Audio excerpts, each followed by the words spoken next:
how do we sort of conceptualize subsection 2 of section 6A and subsection 3? All right. Subsection 2 deals with people who are in the electoral roll as on 1/1/1966. Right.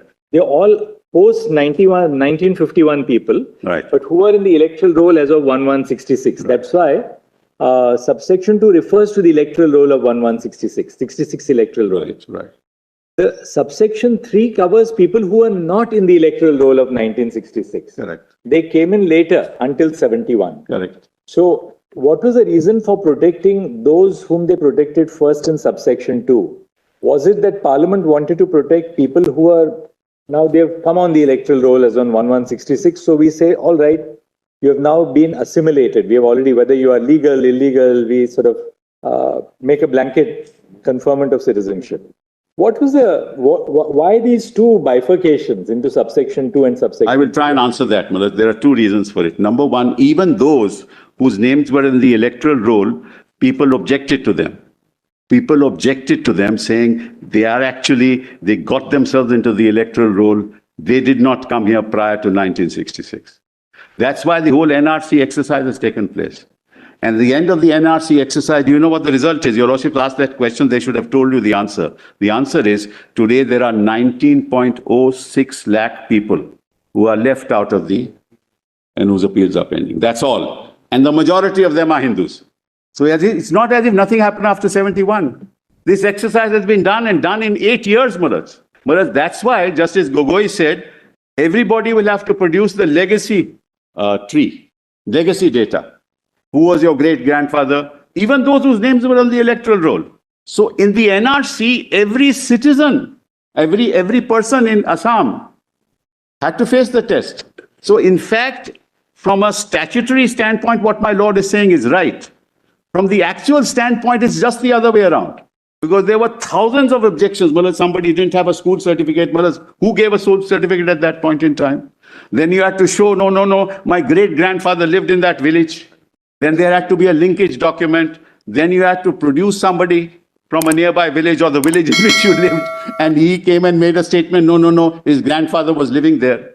So, Malaj, it may be as a matter of law for you to say that's not factually correct. Well, the whole NRC exercise was that all this may be wrong. And it was monitored by this court. And it ultimately found that the majority of the 19 lakhs were Hindus. 1,600 crores was spent in that exercise. So the point that I'm making is, Malaj, while your lordships asked me that question, the factual situation is in fact just the opposite. Because I don't want to bring any politics into it, because everybody objected to a particular, that he doesn't belong here. Of course, that exercise is still going on. But Malaj, therefore, it would be dangerous, and this is my respectful submission, to move into areas where it's difficult to come to a judicial determination. That's why 6A was a matter of policy. It was legislative policy pursuant to a political accord which sought to maintain a status quo subject to processes for those who came between 66 and 71. And if they do not formulate how 29 has been violated, why would your lordships go into it? So, that's really the answer to your lordship's question. That everybody was questioned. It just so happened that once you're on the electoral roll, then you have a leg to stand on. But that was not the end of the story. It's not as if everybody who was on the electoral roll was accepted as a citizen. And then, the argument that they owed allegiance to Pakistan, I don't understand that argument at all, Malaj. When I am born, Malaj, do I have an oath of allegiance to give? Or if somebody is granted citizenship, people don't give oath of allegiance. When people came from what? The upheaval, actually, as a matter of history, when did the upheaval start taking place in East Pakistan? Upheaval started taking place in East? No. The 66, I'm talking about the leading up to Bangladesh. Lordship knows, after the Bhutto election in particular, but the fact of the matter is that those belonged to an entirely different cultural tradition. This was all part of Bengal, Malaj. This is East Bengal and West Bengal. So all this is the oppressive policies of Western Pakistan, so to say, or now Pakistan, right? And what is happening there to the Hindus today was sought to be done to the Bengalis. It's as simple as that. Who would want to stay there?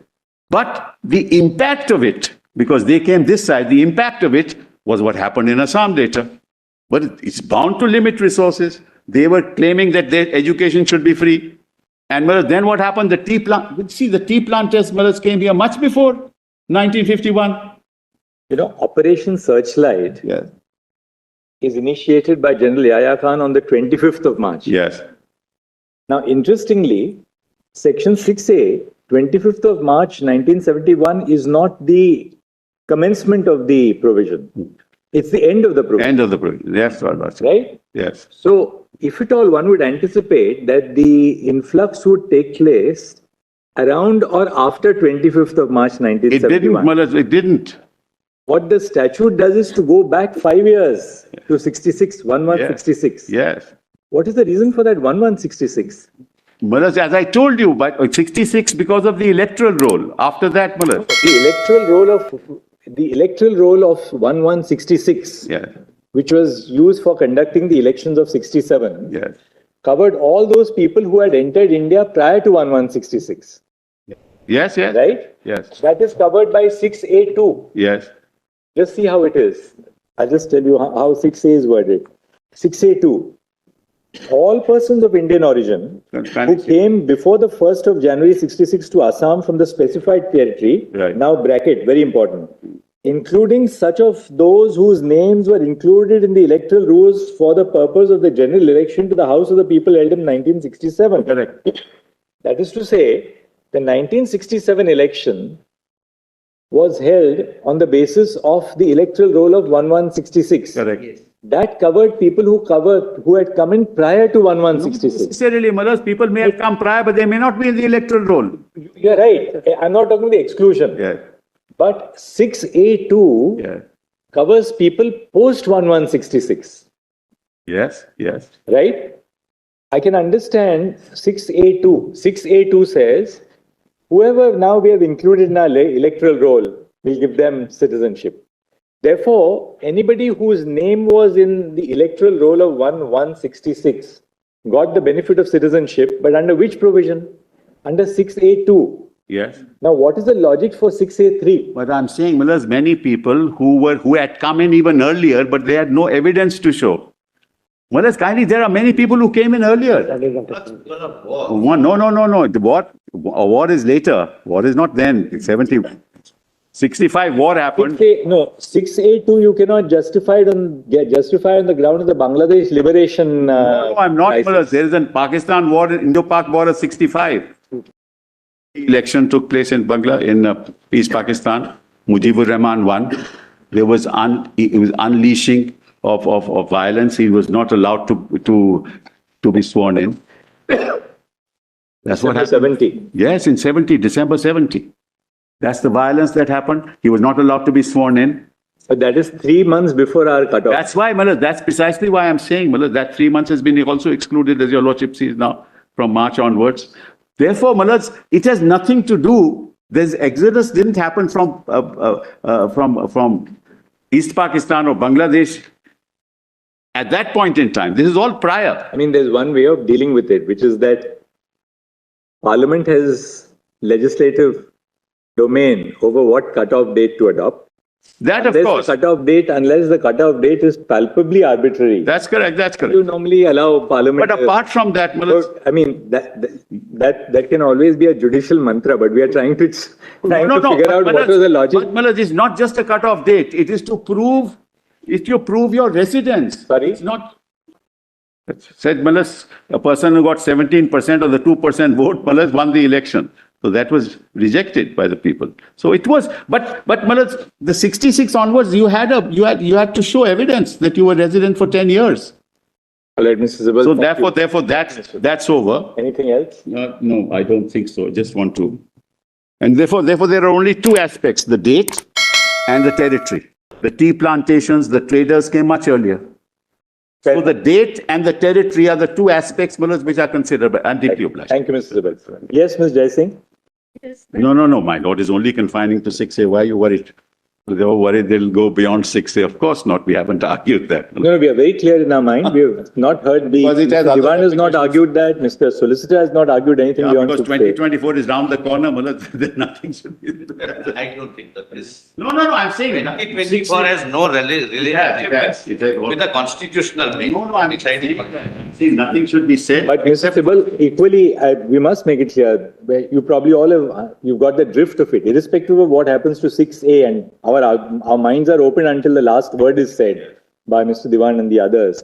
Irrespective of that, we intend, because it's a constitutional court, on what is being done to take care of the problem of illegal migration. That's something which I think we have to address in this judgment. And we do propose to address it because irrespective of what happens to their plea on 6A, I mean, the cause of the petition, there is a great deal of there's a great deal of substance in what their grievance. I mean, look, what are you doing to our state? But therefore, I will not very categorically and candidly say that I am not trivializing their problem. Neither are we. I am answering only the constitutional question. Over that. This is a serious question, and as a custodian of fundamental rights of all citizens, the Lordship. We have to address that in any case. We must, all of us must.